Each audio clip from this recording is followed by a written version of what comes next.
Whenever the topic of slave trade comes up, what comes to our minds are the images of black slaves in shackles and chains aboard a ship bound for the Caribbean and other parts of Europe.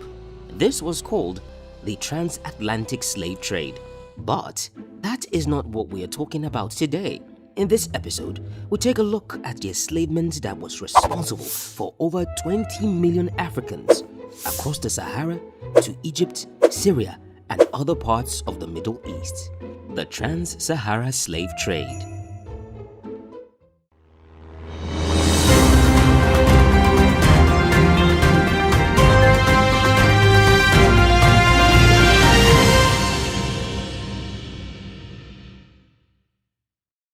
Before we start, please like and subscribe to our channel for more stories. Otherwise, we will not share our sweet palm wine with you. You might be wondering, aren't the Europeans the one who arrived at the shores of Africa and took loads of slaves away on their ships? Loads!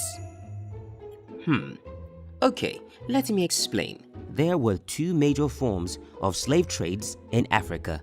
The first was the Trans-Sahara Slave Trade. The second is the Transatlantic or the Triangular Slave Trade. The Trans-Sahara Slave Trade is by far the oldest type of slave trade documented in Africa and perhaps the world at large. It dates as far back as 1000 BCE. Although the desert was so large that it was referred to as the Sea of Sands by early Roman and Jewish historians, trade routes were already established. A large number of items from foodstuff, gold and salt, which originated from the rich salt mines of North Africa, were carried along these routes, and every trade had its own don: the Arabs. The Arab merchants conducted their business between North African states in the west. In return, they brought in weapons, fabrics, and other precious items to sell to the North Africans, even down towards the west. West Africans, how far? The lucrative business meant prosperity for everyone, which led to the need for cheaper manpower that will later be found in slaves. Ooh. The continuous movement of slaves across the Sahara came to be known as the Trans-Sahara Slave Trade, and this was later to be monopolized for hundreds of years, even up to the 19th century. The spread of Islam in West Africa, especially in areas close to the Sahara, bridged the communication gap between traders of African and Arab origin and fostered more trade across the desert. While it was estimated that the transatlantic slave trade, which occurred in the later years, led to the forced exodus of over 18 million Africans, the exact number of Africans traded across the Sahara is unknown. Contemporary historians believe that this was an estimate of over 27 million Africans. The journey across the Sahara, which is the natural demarcation between North and West Africa, was about 1,200 miles, which by any means is not an easy feat. But the introduction of desert camels reduced the distance, but not for the slaves. They endured the scorching sun, the cold nights, sandy walkways, and sandstorms which gave no warnings. The poisonous reptiles, oh God. The slaves often go for days without food and water. Please, give me water to drink. Dehydration killed more slaves than their slave masters did. Sick and feeble ones would be left behind to die, and rebellious ones would be killed. The women either became sex slaves or concubines, and some of the men were trained as soldiers. Whatever the case, they all had a common destiny: to be sold as slaves to the highest bidder once the desert has been crossed. The Trans-Sahara slave trade was also harsh to the merchants too. If one ever embarked on such a journey, he would have to travel with his entire family or army, or still kiss them goodbye because he could not predict when he would return. Ma chérie, I may never see you again. In those days, It might take 6 months or 1 year to travel and return through the desert. That is, if you do not meet with the gentleman of the desert. I'm talking Ali Baba and the 40 thieves, more the 40 thieves than Ali Baba himself. Today, such journeys take only about 2 to 3 hours to cross the desert by air. Whenever you see the inventors of the aircraft, just thank them. As the trade continued deep into West Africa, weaker states were raided. The slaves will work in gold mines and carried it off for long distances.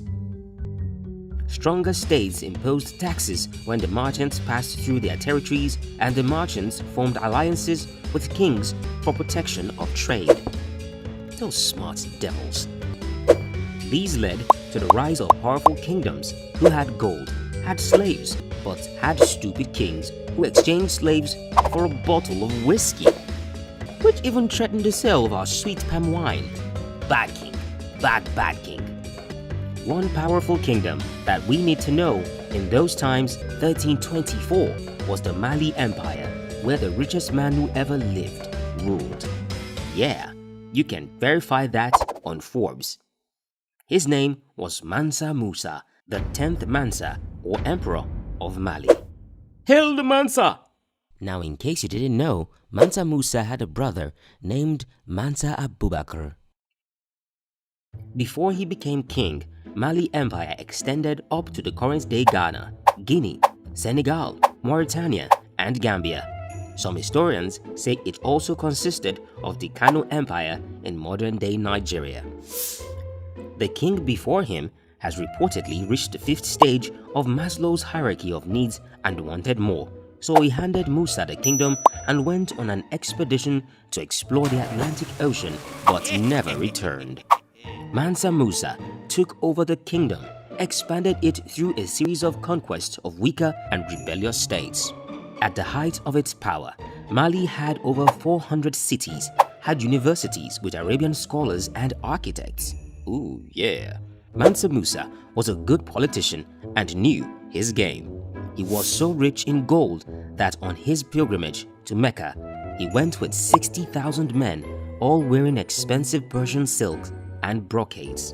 12,000 slaves, did I say slaves? Yes, slaves that helped to carry luggage of gold across the Sahara with him. 80 camels, all loaded with gold dust, and he fed his entire company all through the journey. It was said that he built a mosque each Friday, gave gifts of gold to the poor, and spent extensively. Ooh, he's a spender. Some historians believed he deliberately wanted to devalue the Egyptian gold market since the amount of good he splashed, particularly in Cairo, created financial recession for the next 10 years. This is the only time recorded in history that one man directly controlled the price of gold in the Mediterranean. Others say it was a show-off to make his Timbuktu, the capital of Mali, famous.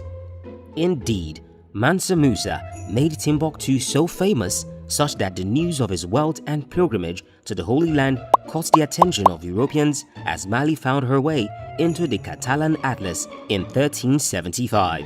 In fact, the major African city recognized by most Europeans around the 14th century was Timbuktu. Just tell her I went to Timbuktu. Tell her I'm searching for gold. Many European explorers sailed through the Atlantic Ocean from France, Portugal, England, Germany, and Spain to see for themselves what was in Africa, and a number of them landed in the West African ports. These events led to the realization of the vast wealth of Africa by the Europeans, which later gave birth to the transatlantic slave trade and later the colonization of Africa. Oh, sad. We, the native historians, recognize the legends of early European explorers, the agony of transatlantic slave trade and its abolition, the Harlem shipwreck, and African myths that favored colonization. Stay with us as we explore these 4-part episodes in our next season called The Merchants of the Ocean. We welcome your comments and contributions, and don't forget to support us by subscribing, liking, and sharing our video. And we shall be sharing our sweet palm wine with you all the way.